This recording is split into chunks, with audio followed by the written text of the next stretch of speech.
Dear students, you are most welcome in our online platform Accord Career Institute. बच्चों 1500 questions की series के अंतर्गत आज क्वेश्चन नंबर 11 से स्टार्ट करेंगे, क्योंकि पिछले वीडियो में मैंने 1 से लेकर 10 तक क्वेश्चंस लगवाए थे। आज हम लोग 11 नंबर क्वेश्चन देखेंगे। 11 नंबर क्वेश्चन आपका क्या है? 1 upon sine 10 degree minus √3 upon cos 10 degree equal to find करना है कि इनमें से 0, 1, 2, 4 में से कौन सा ऑप्शन राइट है। तो इसका आंसर किस प्रकार लिखेंगे, तो आप देखते हैं ये क्वेश्चन सॉल्व करने की, इसकी वैल्यू फाइंड करने के लिए सबसे पहले डिनोमिनेटर्स का एलसीएम लेंगे। एलसीएम जब आप लेंगे तो आ जाएगा sine 10 degree into cos 10 degree. इसके बाद जब आप इसको साइन 10 डिग्री को इससे डिवाइड करेंगे तो यहाँ पे आप देखेंगे cos 10 डिग्री आएगा minus √3 sine 10 degree. Now multiply and divide numerator by 2।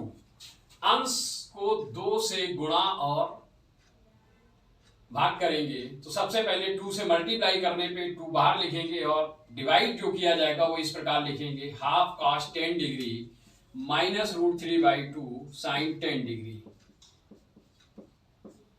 Upon sine 10 degree into cos 10 degree. यहां पे आप देखेंगे इसको भी 2 साइन ए कॉस ए के रूप में लिखने के लिए या लाने के लिए 2 से एक बार और मल्टीप्लाई करना पड़ेगा। तो 2 से यहां मल्टीप्लाई किया तो न्यूमरेटर को भी 2 से मल्टीप्लाई करेंगे। अब आप देखेंगे 2 2 जा 4, और ये अगर हम देखें तो साइन 30 की वैल्यू है, तो sine 30 into cos 10 minus it is cos 30 sin 10 upon, you know this is the formula of 2 sin a cos a, so it is equal to sin 2a. Sin 2a means sin 20 degree. Now numerator is of the form sin a cos b minus cos a sin b. It means it is of the form sin a minus b. Therefore 4 into sin a means 30 degree, whereas b means 10 degree. So sin a minus b means 30 minus 10 यानी कि 20 degree upon sin 20 degree. Sin 20 degree, sin 20 degree cancel. So result is 4. Therefore option D is correct. तो ये question आपको समझ में आ गया होगा। ये एनडीए में पूछा जा चुका है और हो सकता है कि आगे भी पूछा जाए। क्वेश्चन नंबर 12 आप देखें, हमें लिखा है cos 9 degree plus sine 9 degree upon cos 9 degree minus sine 9 degree. इसकी वैल्यू फाइंड करनी है। अगर आप देखेंगे तो इसकी वैल्यू फाइंड करने के लिए एक रिजल्ट हमें पता होना चाहिए। वो रिजल्ट क्या है कि cos a plus sine A upon cos a minus sine A equal to tan 45 degree plus A. तो अगर आप इस LHS को इससे कंपेयर करें तो हम देखेंगे a के प्लेस पे 9 डिग्री आ रहा है। तो रिजल्ट में a के प्लेस पे अगर आप 9 डिग्री लिख देते हैं तो इस क्वेश्चन का आंसर हमें मिल जाएगा tan 45 degree plus 9 degree, that is tan 54 degree, and you see option A is right. तो 11 और 12 नंबर आपको क्लियर हो गए होंगे। नेक्स्ट क्वेश्चन देखते हैं, क्वेश्चन नंबर 13। क्वेश्चन नंबर 13 में आप देखें हमें दिया गया है if sine X plus Y upon sine X minus Y equal to A plus B upon A minus B, then 10x upon 10y की वैल्यू फाइंड करनी है। तो इस क्वेश्चन का आंसर फाइंड करने के लिए रिजल्ट हमें ये वाला याद रखना है कि whenever sin a plus B upon sin a minus B equal to alpha upon beta दिया जाए तो याद रखना है 10a upon 10b equal to alpha plus beta upon alpha minus beta होगा। तो आप दिए गए क्वेश्चन को इस स्टैंडर्ड रिजल्ट से कंपेयर करें तो आप देखेंगे a के प्लेस पे x आ रहा है, b की जगह पे y आ रहा है, अल्फा के प्लेस पे a प्लस बी आ रहा है और बीटा के प्लेस पे a माइनस बी। तो using this result you can see that 10x, x means a, so a means x, therefore 10x upon b means y, 10y equal to alpha means a plus b plus beta means a minus b upon a plus b minus a minus b, so it will change into minus a plus b। यहां आप देखेंगे numerator में b से b cancel हो जाएगा, a से a cancel हो जाएगा, you will get 2a upon 2b, 2 से 2 cancel, therefore it is a upon b, so option B is correct, option B is correct, it is A upon B. 30 number भी clear हो गया होगा आपको। अब हम देखेंगे क्वेश्चन नंबर 14। क्वेश्चन नंबर 14 में हमसे पूछा गया है the maximum value of 3 cos theta plus 4 sin theta is. 3 cos theta plus 4 sin theta is, इस टाइप के एक्सप्रेशन की मैक्सिमम वैल्यू फाइंड करने के लिए हमें एक रिजल्ट याद रखना है, यानी फार्मूला याद रखना है। a cos theta plus b sin theta type का कोई भी एक्सप्रेशन दिया जाए तो इसकी मिनिमम वैल्यू और मैक्सिमम वैल्यू फाइंड करने के लिए हम ये रिजल्ट यूज करेंगे। Minimum value will be minus root A square plus B square and maximum value will be root A square plus B square. तो जब आपको ये रिजल्ट पता होगा तो आप देखते हैं इस क्वेश्चन को अगर इस स्टैंडर्ड रिजल्ट से कंपेयर करें तो a की जगह 3 है और b के प्लेस पे 4 है। Since we have to find maximum value of this expression, therefore we use this result. So maximum value of given expression is root a means 3 का square plus b means 4 square. You will see that it is 25 degree, root 25, so its value is 5. Therefore आप देखते हैं कि ये 4 question जो मैंने आपको लगवाए हैं आपको समझ में आ गए होंगे, और मैंने ये बताया है कि ये क्वेश्चन एनडीए में या तो आ चुके हैं या निकट भविष्य में आने की संभावना है। इसके आगे क्वेश्चन नंबर 15 देखेंगे। अब 15 नेक्स्ट क्वेश्चन देखेंगे। 15 नंबर आप देखते लिखा है the radius of the circle whose arc of length 15 centimetre makes an angle of 3/4 radian at the centre is, यानी कि उस वृत्त की त्रिज्या जिसका 15 सेंटीमीटर की लंबाई का चाप केंद्र पर 3/4 रेडियन का कोण बनाता है। तो इस क्वेश्चन का आंसर लिखने के लिए हमको एक फार्मूला पता होना चाहिए। आप जानते हैं angle equal to arc upon radius, यानी कोण बराबर चाप बटे त्रिज्या। कोण बराबर चाप बटे त्रिज्या फार्मूला जब आप यूज में लाएंगे, angle equal to arc upon radius.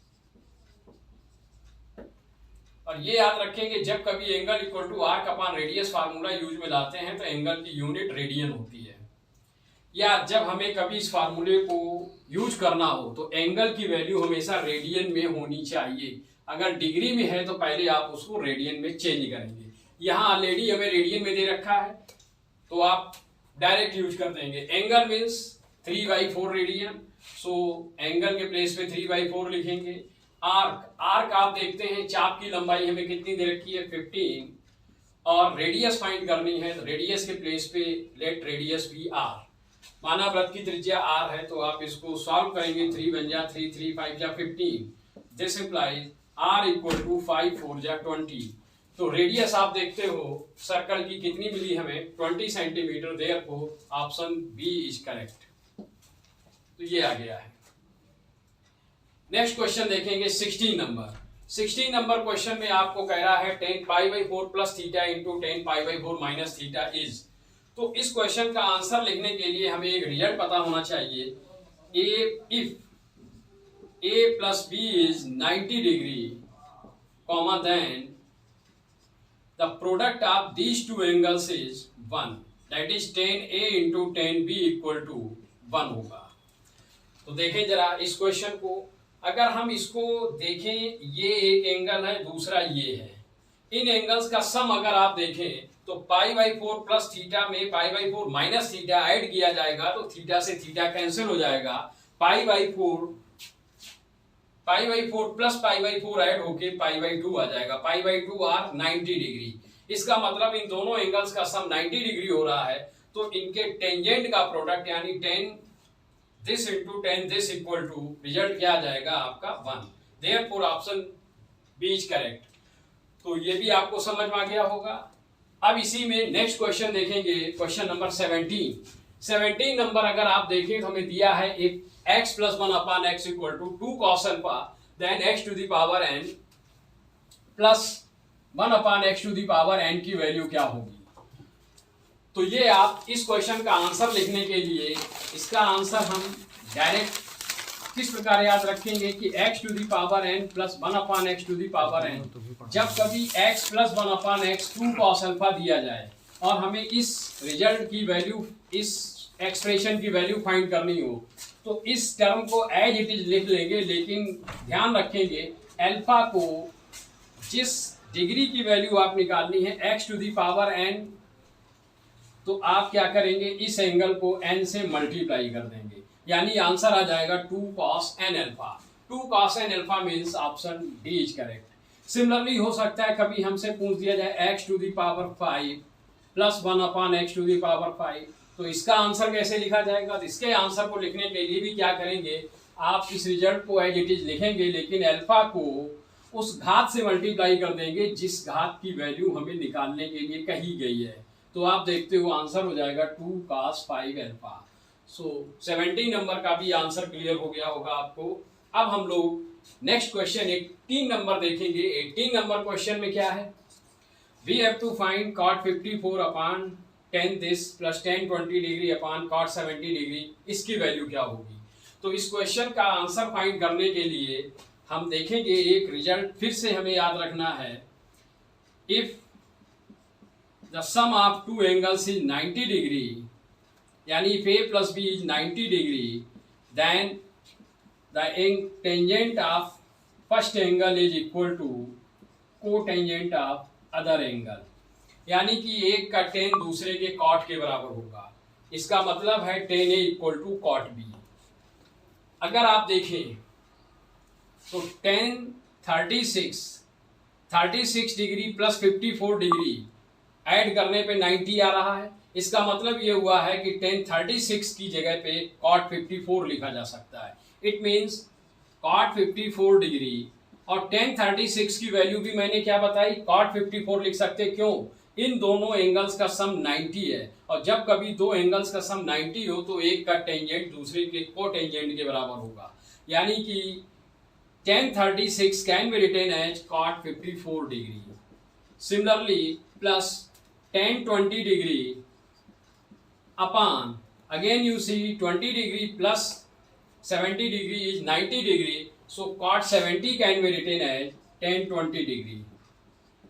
ये कैंसिल हो जाएंगे दोनों, 1 यहाँ भी आप देखते हो 1 upon 1 आएगा, 1 upon 1 means 1 plus 1 upon 1 means 1, that is answer is 2. So you see that option A is right.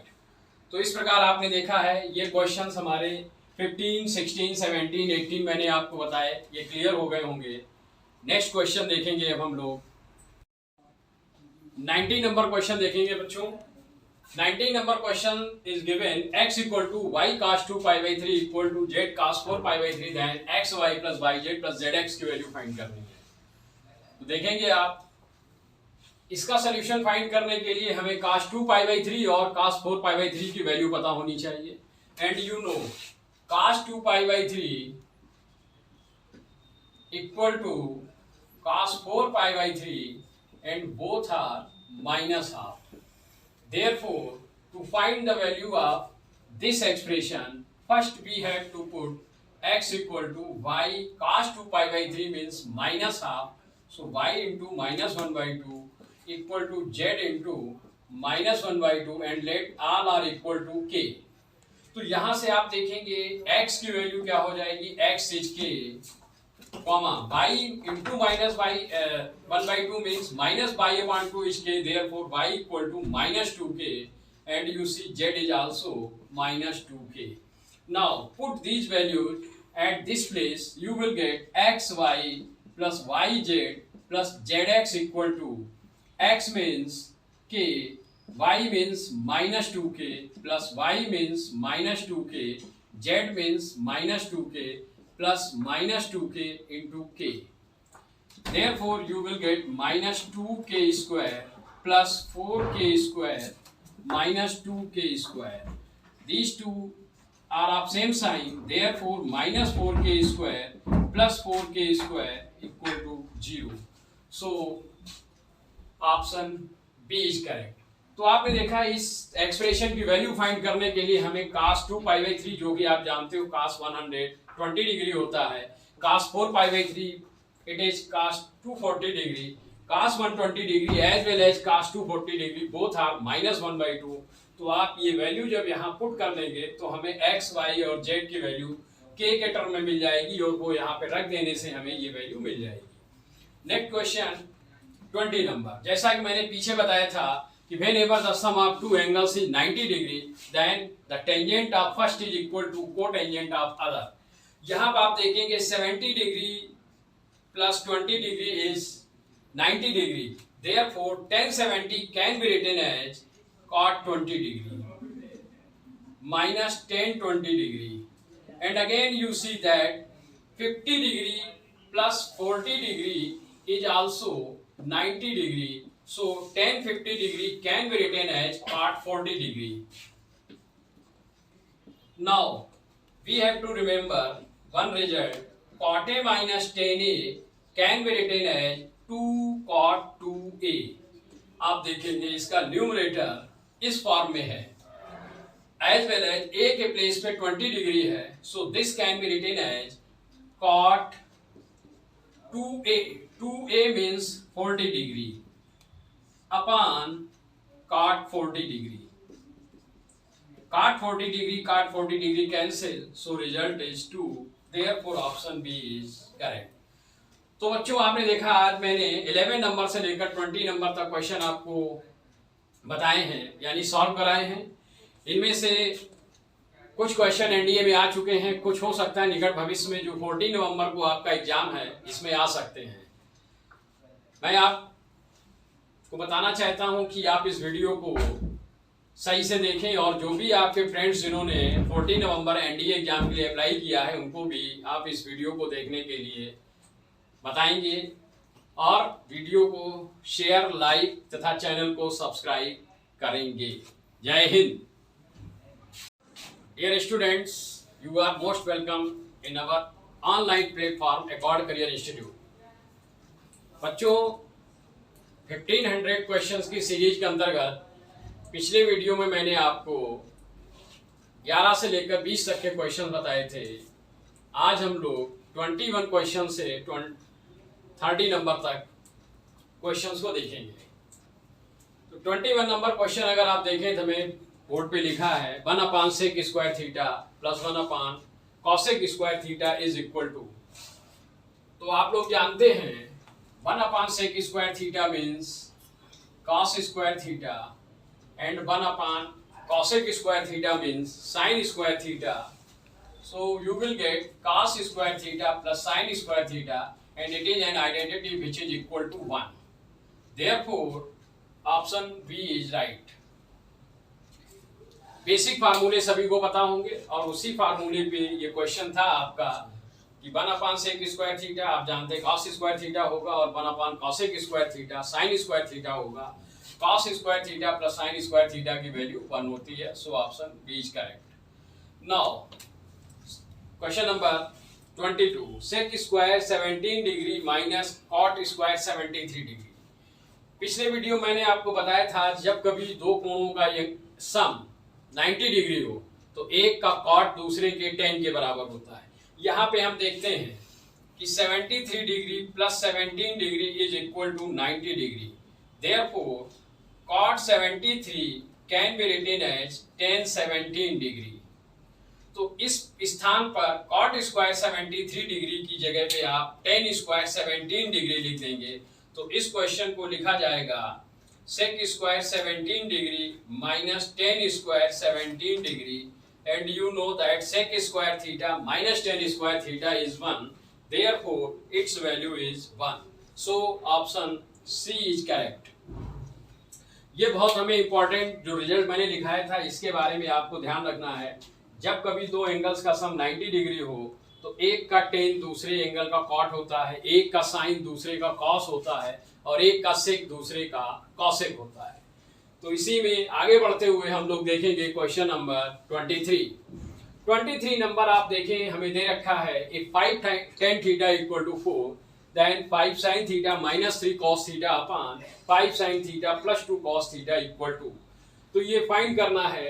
जैसा कि हम लोग जानते हैं tan theta can be written as sin theta upon cos theta, so 5 sin theta upon cos theta equal to 4। This implies sin theta upon cos theta equal to 4/5। तो इस expression की value find करने के लिए आप direct sine theta की जगह 4 लिख देंगे और कॉस थीटा के प्लेस पे 5 लिख देंगे। तो देखिए आप, when you replace sine theta by 4 and cos theta by 5, then you get 5 4 जा 20 माइनस 3 4 जा 5 4 जा 20 माइनस 3 5 जा 15 अपॉन 5 4 जा 20 plus 2 5 ja 10. Therefore, the value of this expression will be 5 4 ja 20 minus 3 5 ja 15 upon 5 4 ja 20 plus 2 5 ja 10.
Twenty five number देखेंगे। 25 नंबर में क्या दे रखा हमें, if sine A plus cos A equal to 1 then sine 2a, यानी यदि sine A plus cos A की वैल्यू 1 हो तो हमें साइन 2a ज्ञात करना है। To find sine 2a, squaring both sides of this expression, this equation, इस समीकरण के दोनों पक्षों का स्क्वायर कर दो। तो sine A plus cos A whole square equal to 1 square implies sin square a plus cos square a plus 2 sin a cos a, this equal to 1. You know the value of sin square a plus cos square a is 1 and this is the formula of sin 2a, so you will get 1 plus sin 2a equal to 1. 1 से 1 cancel हो जाएगा, it means you will get sin 2a equal to 0. Therefore, option C is correct. तो sin 2a की value आप देखेंगे 0 आ जाएगी।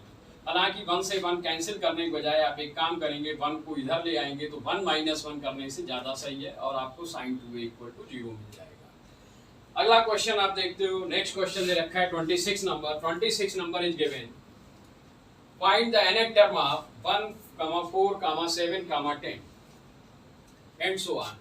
आप देखेंगे इट इज एन एपी, ये एक समांतर श्रेणी है क्योंकि इसके किन्हीं दो क्रमागत पदों का डिफरेंस देखें, 4 - 1 3, 7 - 4 3, 10 - 7 3, so it is an AP.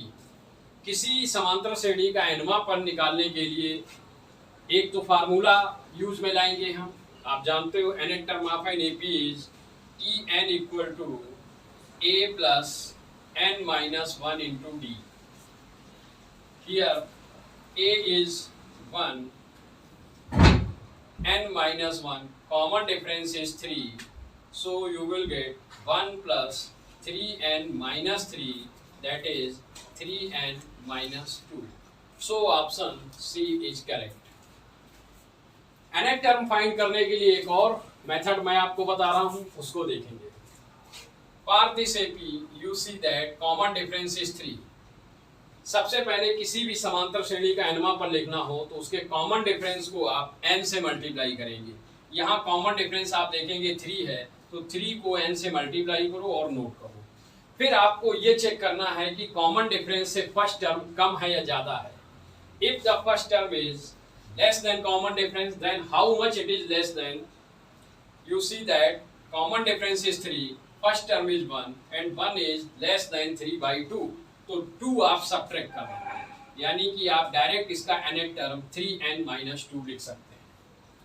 Similarly अगर कोई और एपी हमें दे रखी होती, एग्जाम्पल के लिए 2, 7, 12, 17 and so on, and we have to write nth term of this AP, तो आप यहाँ देख रहे हैं कॉमन डिफरेंस 5 है, 7 - 2 5, 12 - 7 5, 17 - 12 5, तो first you multiply n by common difference, you will gate 5n। अब आप देखेंगे कि कॉमन डिफरेंस से फर्स्ट टर्म कम है या ज्यादा, तो यहाँ हम देखते हैं कॉमन डिफरेंस से फर्स्ट टर्म कम है कितना, 3, तो 3 आप सबट्रैक्ट कर देंगे, यानी आंसर लिख दिया जाएगा 5n - 3। तो ये किसी भी एपी के nth टर्म को लिखने का दूसरा तरीका है। एक और मेथड है, ऑप्शन से चेक कर सकते थे। अगर हम देखें तो इस एपी का फर्स्ट टर्म आपका 1 है, जिस ऑप्शन में n को 1 से रिप्लेस करने से हमें वैल्यू 1 मिल जाए वही सही ऑप्शन होगा। यहाँ पे अगर n की जगह 1 लिखते हैं तो 3 × 1 3 - 1 2 आएगा, जो कि 1 के बराबर नहीं है, तो ये ऑप्शन सही नहीं है। यहाँ अगर n को 1 से रिप्लेस करेंगे then you will get 2 + 3 that is 5, वो भी नहीं है। In this, if you put n = 1, then you get 3 - 2 1. Therefore, this option. एक चीज और ध्यान रखेंगे, अभी इसको मार्क नहीं करेंगे क्योंकि fourth option none of these they रखा है, इसलिए एक बार n की वैल्यू 2 रख के और चेक कर लो इसी में, क्योंकि ये तो पहले ही सही नहीं थे। यहाँ पे 2 रख के चेक करेंगे क्या हमें सेकंड टर्म 4 मिल रहा है, तो n को 2 से रिप्लेस करो, 2 3 जा 6, 6 - 2 4. Now it is confirm that option C is the correct option. Now we have to see next question, question number 27. आपको दिया गया है if x - 2, x, x + 3 are in GP, then what is the value of x? अगर ये तीनों पद गुणोत्तर श्रेणी में हो तो x का मान क्या होगा, तो x की वैल्यू फाइंड करने के लिए दो मेथड हैं। पहला मेथड ये है कि आप पढ़ा होगा if ABC are in GP, then B² = AC, यानी अगर तीन संख्याएं गुणोत्तर श्रेणी में हैं, if ABC are in GP, then you know B² = AC। यहाँ पे अगर आप देखें तो ये तीनों GP में हैं, तो B² B means x² = AC, A means x - 2 into x + 3.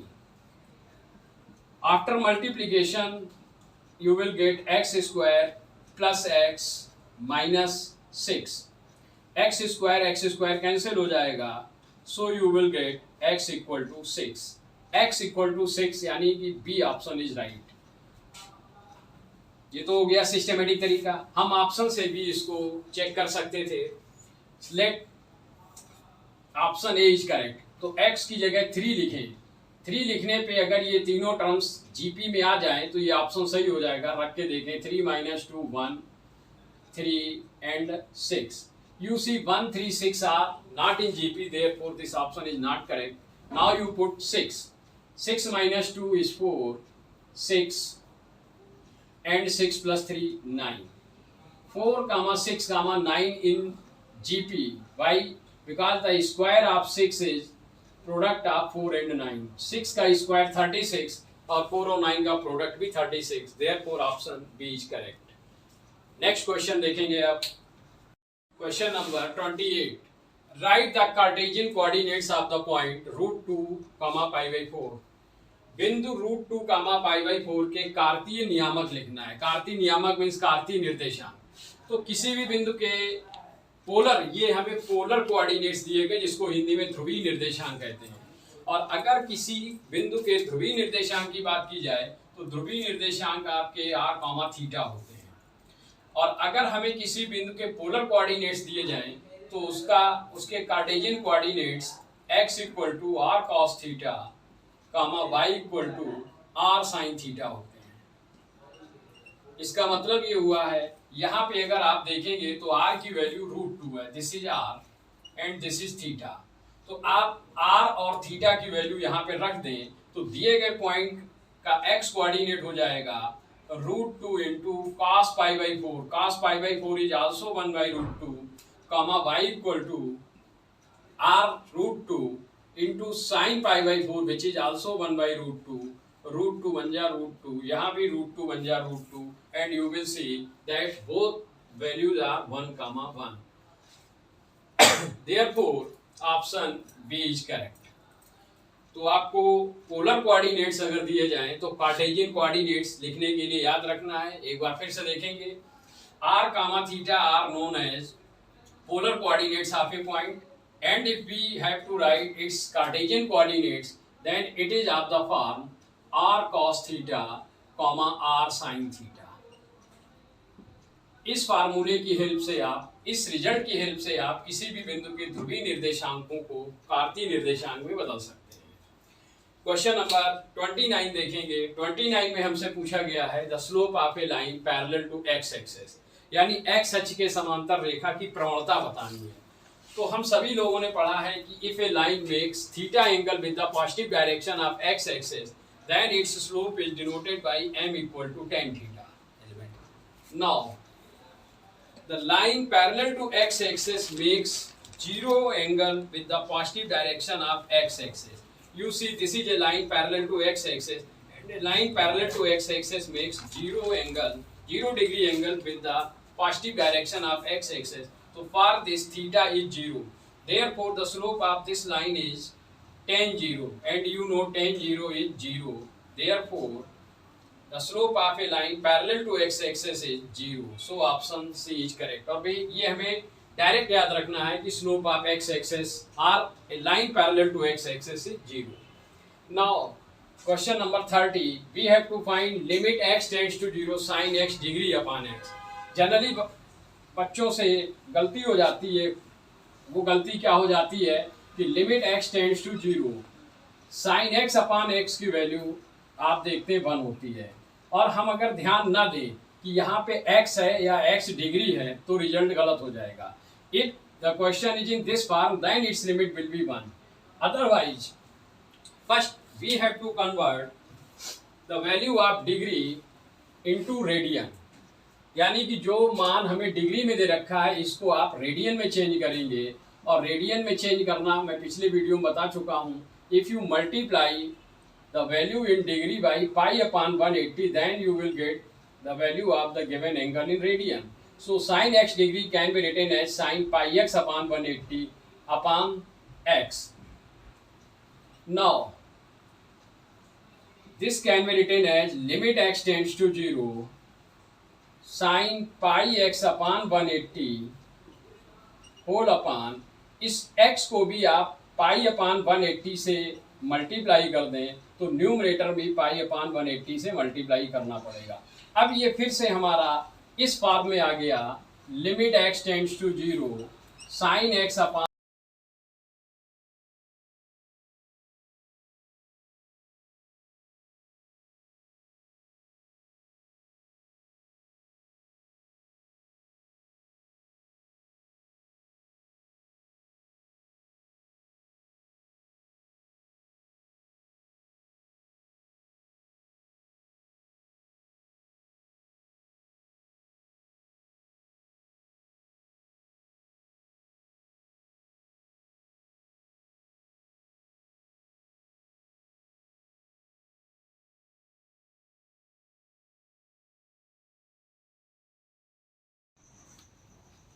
Next question देखिए, question number 30, limit x tends to 0 sine x degree upon x equal to find करना है। तो जनरली हम लोग जल्दबाजी में क्या लिख देते हैं, limit x tends to 0 sine x upon x समझ के इसकी वैल्यू को 1 लिख देते हैं। जबकि आप देखें यहाँ पे डिग्री का सिंबल लगा है तो पहले इस डिग्री को हमें रेडियन में चेंज करना पड़ेगा, और आप जानते हैं x degree equal to pi upon 180 into X radian. तो अब आप x डिग्री के प्लेस पे ये वैल्यू लिखेंगे, तो therefore the given limit becomes limit x tends to 0 sine pi x upon 180 whole upon x। अब आप देखते हो यहाँ पाई x अपॉन 180 है, तो इसको भी पाई x अपॉन 180 करने के लिए न्यूमरेटर में पाई अपॉन 180 से मल्टीप्लाई करेंगे और डिनोमिनेटर में भी पाई अपॉन 180 से मल्टीप्लाई करेंगे। Now this becomes in this form, therefore its limit will be 1. So the answer of this question is 1 into pi upon 180 and it is equal to pi upon 180. Therefore option C is correct. तो बच्चों इस प्रकार आपने देखा कि हम लोगों ने 21 से लेकर 30 नंबर तक के क्वेश्चंस लगाए हैं आज, और उम्मीद करते हैं कि आपको ये क्वेश्चन समझ में आए होंगे और ये हमारे आगामी एग्जाम के लिए बहुत यूजफुल हैं। तो आपसे अनुरोध है कि इस वीडियो को लाइक, शेयर और चैनल को सब्सक्राइब करें। जय हिंद।